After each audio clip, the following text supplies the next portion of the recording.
Fireside Chat 4, on Economic Progress, October 22, 1933. Franklin D. Roosevelt, President of the United States, 1933 to 1945. Transcript. It is 3 months since I have talked with the people of this country about our national problems, but during this period many things have happened, and I am glad to say that the major part of them have greatly helped the well-being of the average citizens, because, in every step which your government is taking we are thinking in terms of the average of you. In the old words, the greatest good to the greatest number. We, as reasonable people, cannot expect to bring definite benefits to every person or to every occupation or business, or industry or agriculture. In the same way, no reasonable person can expect that in this short space of time, during which new machinery had to be not only put to work, but first set up, that every locality in every one of the 48 states of the country could share equally and simultaneously in the trend to better times. The whole picture, however, the average of the whole territory from coast to coast, the average of the whole population of 120 million people, shows to any person willing to look, facts in action of which you and I can be proud. In the early spring of this year there were actually and proportionately more people out of work in this country than in any other nation in the world. Fair estimates showed 12 or 13 millions unemployed last March. Among those there were, of course, several millions who could be classed as normally unemployed, people who worked occasionally when they felt like it, and others who preferred not to work at all. It seems, therefore, fair to say that there were about 10 millions of our citizens who earnestly, and in many cases hungrily, were seeking work and could not get it. Of these, in the short space of a few months, I am convinced that at least 4 millions have been given employment, or, saying it another way, 40% of those seeking work have found it. That does not mean, my friends, that I am satisfied, or that you are satisfied that our work is ended. We have a long way to go, but we are on the way. How are we constructing the edifice of recovery, the temple which, when completed, will no longer be a temple of money changers or of beggars, but rather a temple dedicated to and maintained for a greater social justice, a greater welfare for America, the habitation of a sound economic life? We are building, stone by stone, the columns which will support that habitation. Those columns are many in number, and though, for a moment the progress of one column may disturb the progress on the pillar next to it, the work on all of them must proceed without let or hindrance. We all know that immediate relief for the unemployed was the first essential of such a structure, and that is why I speak first of the fact that 300,000 young men have been given employment and are being given employment all through this winter in the civilian conservation corps camps in almost every part of the nation. So, too, we have, as you know, expended greater sums in cooperation with states and localities for work relief and home relief than ever before. Sums which during the coming winter cannot be lessened for the very simple reason that though several million people have gone back to work, the necessities of those who have not yet obtained work is more severe than at this time last year. Then we come to the relief that is being given to those who are in danger of losing their farms or their homes. New machinery had to be set up for farm credit and for home credit in every one of the 3,100 counties of the United States, and every day that passes is saving homes and farms to hundreds of families. I have publicly asked that foreclosures on farms and chattels and on homes be delayed until every mortgager in the country shall have had full opportunity to take advantage of federal credit. I make the further request, which many of you know has already been made through the great federal credit organizations, that if there is any family in the United States about to lose its home or about to lose its chattels, that family should telegraph at once either to the Farm Credit Administration or the Homeowners Loan Corporation in Washington requesting their help. Two other great agencies are in full swing. The Reconstruction Finance Corporation continues to lend large sums to industry and finance with the definite objective of making easy the extending of credit to industry, commerce and finance. The program of public works in 3 months has advanced to this point. Out of a total appropriated for public works of $3,300,000,000, $1,800,000,000 has already been allocated to federal projects of all kinds in literally in every part of the United States, and work on these is starting forward. In addition, $300 million have been allocated to public works to be carried out by states, municipalities and private organizations, such as those undertaking slum clearance. The balance of the public works money, nearly all of it intended for state or local projects, waits only on the presentation of proper projects by the states and localities themselves. Washington has the money and is waiting for the proper projects to which to allot it. Another pillar in the making is the Agricultural Adjustment Administration. I have been amazed by the extraordinary degree of cooperation given to the government by the cotton farmers in the South, the wheat farmers of the West, the tobacco farmers of the Southeast, and I am confident that the corn hog farmers of the Middle West will come through in the same magnificent fashion. The problem we seek to solve had been steadily getting worse for 20 years. But during the last 6 months we have made more rapid progress than any nation has ever made in a like period of time. It is true that in July farm commodity prices had been pushed up higher than they are today, but that push came in part from pure speculation by people who could not tell you the difference between wheat and rye, by people who had never seen cotton growing, by people who did not know that hogs were fed on corn, people who have no real interest in the farmer and his problems. In spite, however, of the speculative reaction from the speculative advance, it seems to be well established that during the course of the year 1933 the farmers of the United States will receive 33% more dollars for what they have produced than they received in the year 1932. Put in another way, they will receive $400 in 1933, where they received $300 the year before. That, remember, is for the average of the country. For I have reports that some sections are not any better off than they were a year ago. This applies among the major products, especially to cattle raising and the dairy industry.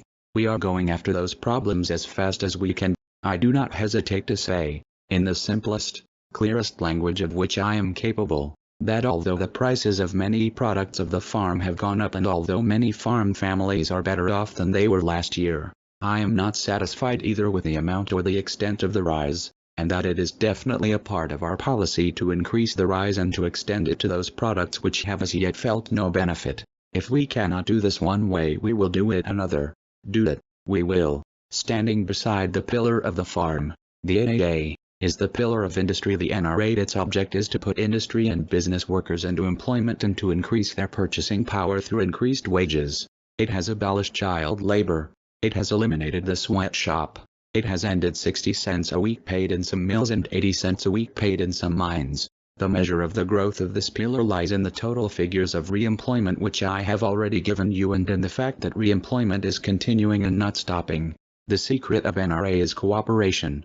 That cooperation has been voluntarily given through the signing of the blanket codes and through the signing of specific codes which already include all of the greater industries of the nation. In the vast majority of cases, in the vast majority of localities, the NRA has been given support in unstinted measure.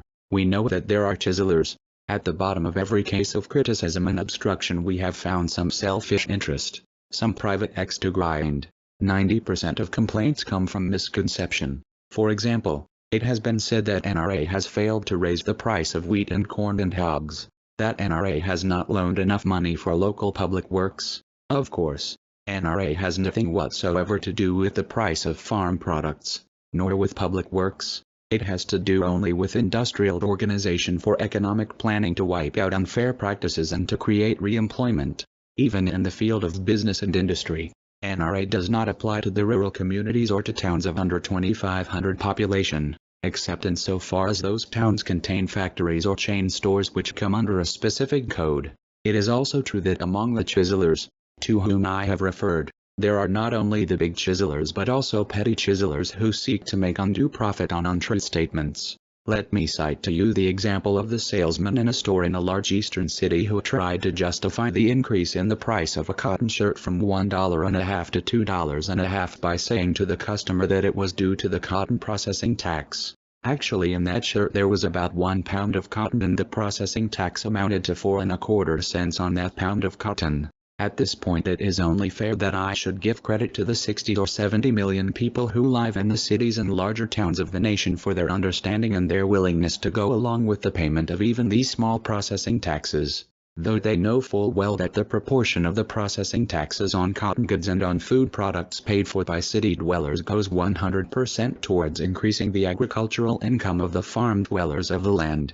The last pillar of which I speak is that of the money of the country in the banks of the country. There are two simple facts. First, The federal government is about to spend $1 billion as an immediate loan on the frozen or non-liquid assets of all banks closed since January 1, 1933, giving a liberal appraisal to those assets. This money will be in the hands of the depositors as quickly as it is humanly possible to get it out.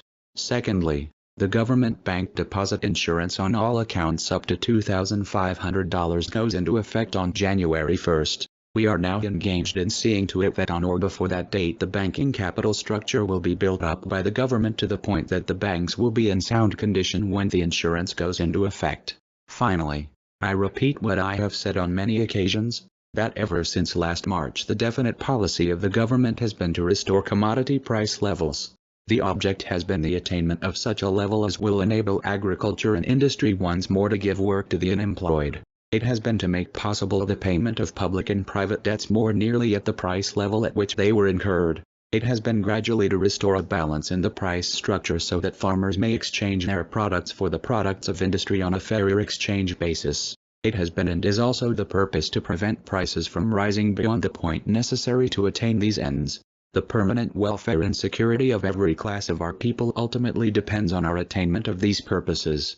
Obviously, and because hundreds of different kinds of crops and industrial occupations in the huge territory that makes up this nation are involved, we cannot reach the goal in only a few months. We may take 1 year or 2 years or 3 years. No one who considers the plain facts of our situation believes that commodity prices, especially agricultural prices, are high enough yet. Some people are putting the cart before the horse.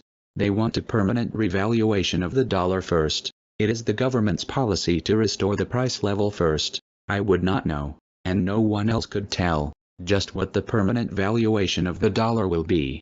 To guess at a permanent gold valuation now would certainly require later changes caused by later facts. When we have restored the price level, we shall seek to establish and maintain a dollar which will not change its purchasing and debt-paying power during the succeeding generation. I said that in my message to the American delegation in London last July, and I say it now once more. Because of conditions in this country and because of events beyond our control in other parts of the world, it becomes increasingly important to develop and apply the further measures which may be necessary from time to time to control the gold value of our own dollar at home. Our dollar is now altogether too greatly influenced by the accidents of international trade, by the internal policies of other nations and by political disturbance in other continents. Therefore the United States must take firmly in its own hands the control of the gold value of our dollar. This is necessary in order to prevent dollar disturbances from swinging us away from our ultimate goal, namely, the continued recovery of our commodity prices. As a further effective means to this end, I am going to establish a government market for gold in the United States. Therefore, under the clearly defined authority of existing law, I am authorizing the Reconstruction Finance Corporation to buy gold newly mined in the United States at prices to be determined from time to time after consultation with the Secretary of the Treasury and the President. Whenever necessary to the end in view, we shall also buy or sell gold in the world market. My aim in taking this step is to establish and maintain continuous control. This is a policy and not an expedient.